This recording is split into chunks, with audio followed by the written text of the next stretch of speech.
Hello दोस्तों, आज की इस वीडियो में मैं आपको बताने वाला हूं कि आप अपने फ़ोन से घर बैठे ई श्रम कार्ड के लिए कैसे ऑनलाइन अप्लाई कर सकते हैं। और अगर आपके पास में ई श्रम कार्ड होता है तो आप सरकार की कई सारी योजनाओं का लाभ उठा पाते हैं, जैसे कि सरकार की तरफ से जो 3,000 रुपये महीना दी जाने वाली पेंशन हो, या फिर 2 लाख रुपये तक का जो सुरक्षा बीमा हो, और साथ ही में ज़रूरत पड़ने पर जो आर्थिक सहायता सरकार की तरफ से दी जाती है। और जैसे कि आपने कोविड के टाइम पर देखा था कि सरकार की तरफ से लोगों को 1,000 रुपये की आर्थिक सहायता दी गई थी, तो इस तरह से आप ई श्रम कार्ड से सरकार की योजनाओं का लाभ उठा पाएंगे। और साथ ही में अगर आपको जॉब चाहिए और रोजगार की आपको तलाश है तो ई श्रम कार्ड से आपको इसका भी लाभ मिलता है। तो इस ई श्रम कार्ड को बनाने के लिए आपको सबसे पहले तो अपना जो ब्राउज़र ओपन करना होगा, तो आप यहाँ क्रोम ब्राउज़र की ऐप पर क्लिक करेंगे और फिर आप यहाँ सर्च टैब पर क्लिक करेंगे और फिर आप यहाँ पर ई श्रम लिख कर सर्च करेंगे और फिर आपके सामने ई श्रम की वेबसाइट लिंक आ जाएगी। तो आप यहाँ इस लिंक पर क्लिक करेंगे और फिर आपके सामने यहाँ पर गो टू मेन पेज का ऑप्शन दिखाई देगा। तो आप यहाँ गो टू मेन पेज के ऑप्शन पर क्लिक करेंगे और फिर आपके सामने ई श्रम पोर्टल का होम पेज ओपन हो जाएगा। वैसे तो मैंने इस ई श्रम पोर्टल का लिंक इस वीडियो के डिस्क्रिप्शन में दे दिया है, जिसे क्लिक करके आप सीधा ई श्रम पोर्टल के होम पेज पर आ जाएंगे और फिर आप यहाँ नीचे की तरफ स्क्रॉल करेंगे तो आपको यहाँ पर रजिस्टर ऑन ई श्रम का ऑप्शन दिखाई देगा। तो आप यहाँ रजिस्टर ऑन ई श्रम के ऑप्शन पर क्लिक करेंगे और फिर आपके सामने एक नया पेज खुल जाएगा, जहाँ पर आपको सबसे पहले तो मोबाइल नंबर एंटर करने के लिए कहा जाएगा। तो आपको ध्यान रखना है कि आपको वो ही मोबाइल नंबर एंटर करना है जो कि आपके आधार कार्ड से लिंक होगा। तो आप यहाँ पर अपना मोबाइल नंबर पर एंटर करेंगे और फिर आपको यहाँ पर कैप्चा कोड डालने को कहा जाएगा। तो आप यहाँ पर इस कैप्चा कोड को जैसा है वैसा ही एंटर करेंगे और फिर आप यहाँ नो के ऑप्शन पर क्लिक करेंगे और फिर से आप यहाँ नो के ऑप्शन पर क्लिक करेंगे और इसके बाद आप यहाँ सेंड ओटीपी के ऑप्शन पर क्लिक करेंगे और फिर आपके सामने एक नया पेज खुल जाएगा, जहाँ पर आपको ओटीपी डालने को कहा जाएगा। तो आप यहाँ पर अपना ओटीपी एंटर करेंगे और फिर आपको यहाँ पर कैप्चा कोड डालने को कहा जाएगा। तो आप यहाँ पर कैप्चा कोड को जैसा है वैसा ही एंटर करेंगे और इसके बाद आप यहाँ सबमिट के ऑप्शन पर क्लिक करेंगे और फिर आपके सामने एक नया पेज खुल जाएगा, जहाँ पर आपको सबसे पहले तो अपना आधार कार्ड नंबर एंटर करने को कहा जाएगा। तो आप यहाँ पर अपना आधार कार्ड नंबर एंटर करेंगे और फिर आप यहाँ ओटीपी के ऑप्शन पर क्लिक करेंगे और फिर आप यहाँ पर कैप्चा कोड को जैसा है वैसा ही एंटर करेंगे और फिर आप यहाँ आई एग्री के ऑप्शन पर क्लिक करेंगे और इसके बाद आप यहाँ सबमिट के ऑप्शन पर क्लिक करेंगे और फिर आपके सामने एक ओटीपी आ जाएगा। तो आप इस ओटीपी को यहाँ पर एंटर करेंगे और फिर आप यहाँ पर कैप्चा कोड को जैसा है वैसा ही एंटर करेंगे और फिर आप यहाँ आई एग्री के ऑप्शन पर क्लिक करेंगे और इसके बाद आप यहाँ वैलिडेट के ऑप्शन पर क्लिक करेंगे और फिर आपके सामने एक नया पेज खुल जाएगा, जहाँ पर आपके आधार कार्ड की सभी डिटेल शो हो जाएगी और फिर आप यहाँ continue to enter other details के ऑप्शन पर क्लिक करेंगे और फिर आपके सामने ई श्रम कार्ड का रजिस्ट्रेशन फॉर्म आ जाएगा, जहाँ पर सबसे पहले तो आपको अपना आधार कार्ड से रजिस्टर्ड मोबाइल नंबर एंटर करने को कहा जाएगा। तो आप यहाँ पर अपना मोबाइल नंबर एंटर करेंगे और फिर आपको यहाँ पर इमरजेंसी मोबाइल नंबर एंटर करने को कहा जाएगा और अगर आप चाहें तो यहाँ पर अपना इमरजेंसी मोबाइल नंबर एंटर कर सकते हैं और फिर आपको यहाँ पर अपनी जीमेल आईडी डालने को कहा जाएगा। तो आप यहाँ पर अपनी जीमेल आईडी एंटर करेंगे और फिर आपको यहाँ पर अपना मैरिटल स्टेटस सेलेक्ट करने को कहा जाएगा। तो आप यहाँ मैरिटल स्टेटस के ऑप्शन पर क्लिक करेंगे और फिर आपके सामने एक लिस्ट आ जाएगी, जहाँ से आप अपना मैरिटल स्टेटस सेलेक्ट कर लेंगे और फिर आपको यहाँ पर अपनी मदर का नाम एंटर करने को कहा जाएगा। तो आप यहाँ पर अपनी मदर का नाम एंटर करेंगे और फिर आपको यहाँ पर अपनी कैटेगरी सेलेक्ट करने को कहा जाएगा। तो आप यहाँ सेलेक्ट कैटेगरी के ऑप्शन पर क्लिक करेंगे तो आपके सामने सभी कैटेगरी की लिस्ट आ जाएगी। तो आप यहाँ पर अपनी कैटेगरी को सेलेक्ट कर लेंगे और फिर आपको यहाँ पर अपना ब्लड ग्रुप एंटर करने को कहा जाएगा। तो आप यहाँ पर क्लिक करेंगे तो आपके सामने सभी ब्लड ग्रुपों की लिस्ट आ जाएगी। तो आप यहाँ पर अपना ब्लड ग्रुप सेलेक्ट कर लेंगे और फिर आपको यहाँ पर डिफरेंटली एबल्ड का ऑप्शन दिखाई देगा। तो आप यहाँ नो के ऑप्शन पर क्लिक करेंगे और फिर आपको यहाँ पर नॉमिनी डिटेल का सेक्शन दिखाई देगा, जहाँ पर आपको सबसे पहले नॉमिनी का नाम एंटर करने को कहा जाएगा। तो आप यहाँ पर अपने नॉमिनी का नाम एंटर करेंगे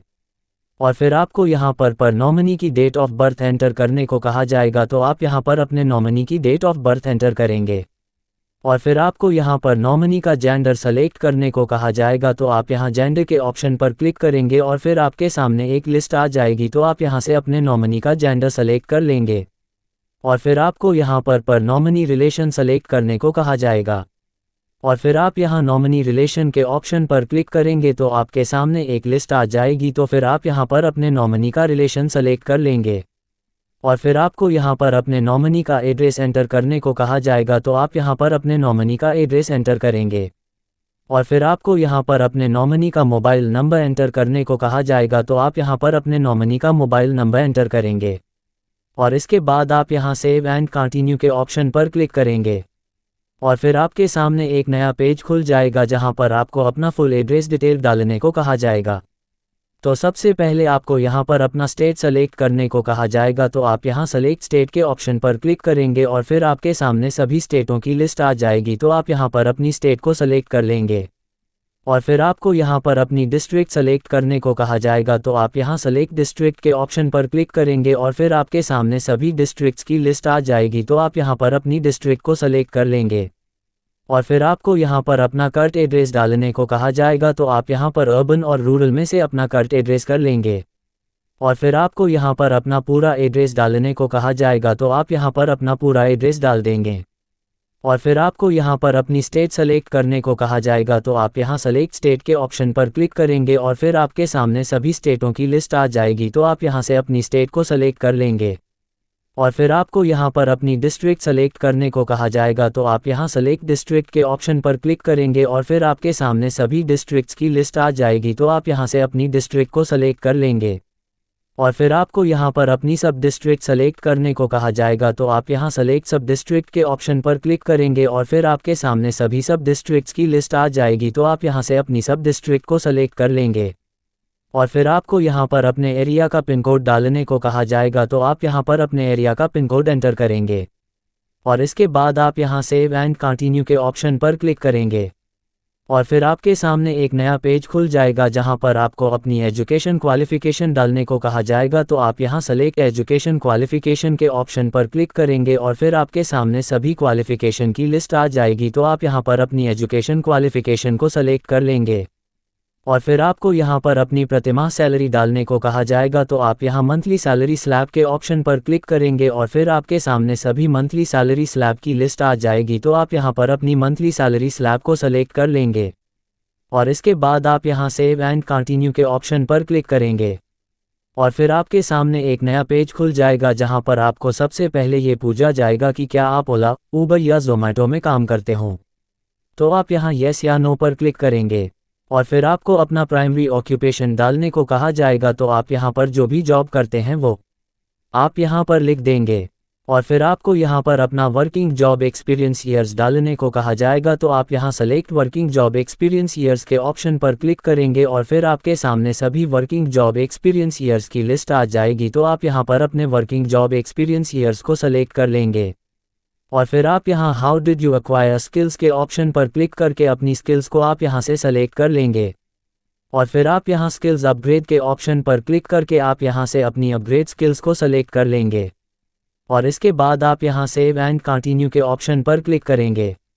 और फिर आपके सामने एक नया पेज खुल जाएगा जहाँ पर आपको अपनी बैंक अकाउंट डिटेल डालने को कहा जाएगा, तो आप सबसे पहले यहाँ पर अपना बैंक अकाउंट नंबर एंटर करेंगे। और फिर आप यहाँ कन्फर्म बैंक अकाउंट नंबर के ऑप्शन पर क्लिक करके दोबारा अपना बैंक अकाउंट नंबर डालेंगे। और फिर आप यहाँ बैंक अकाउंट होल्डर नेम के ऑप्शन पर क्लिक करके बैंक अकाउंट होल्डर का नाम डालेंगे। और फिर आप यहाँ अपने बैंक अकाउंट का IFSC कोड एंटर करेंगे। और फिर आप यहाँ पर अपने बैंक अकाउंट का नाम डालेंगे। और फिर आप यहाँ पर अपनी बैंक ब्रांच का नाम डालेंगे। और इसके बाद आप यहाँ सेव एंड कंटिन्यू के ऑप्शन पर क्लिक करेंगे। और फिर आपके सामने एक नया पेज खुल जाएगा जहाँ पर आपको फुल डिटेल शो हो जाएगी। और फिर आप यहाँ आई एग्री के ऑप्शन पर क्लिक करेंगे। और फिर आप यहाँ येस के ऑप्शन पर क्लिक करेंगे। और इसके बाद आप यहाँ सबमिट के ऑप्शन पर क्लिक करेंगे। और फिर आपके सामने आपका ई श्रम कार्ड बनकर आ जाएगा। और फिर आप यहाँ डाउनलोड के ऑप्शन पर क्लिक करेंगे। और आप देखोगे कि हमारा जो ई श्रम कार्ड है वो बनकर सक्सेसफुली डाउनलोड हो चुका है। तो आप इस तरह से अपना ई श्रम कार्ड घर बैठे अपने फ़ोन से कुछ मिनटों के अंदर बना सकते हैं। और अगर आपको कुछ न समझ आया हो तो वो आप कमेंट में पूछ सकते हैं, और आपको जिस भी टॉपिक पर वीडियो चाहिए वो आप नीचे कमेंट में लिख सकते हैं। और अगर आपको यह वीडियो पसंद आई हो तो आप इस वीडियो को लाइक करें, और ऐसे ही नई नई वीडियो को सबसे पहले देखने के लिए चैनल को सब्सक्राइब करें। आप सभी को वीडियो पूरा देखने के लिए धन्यवाद।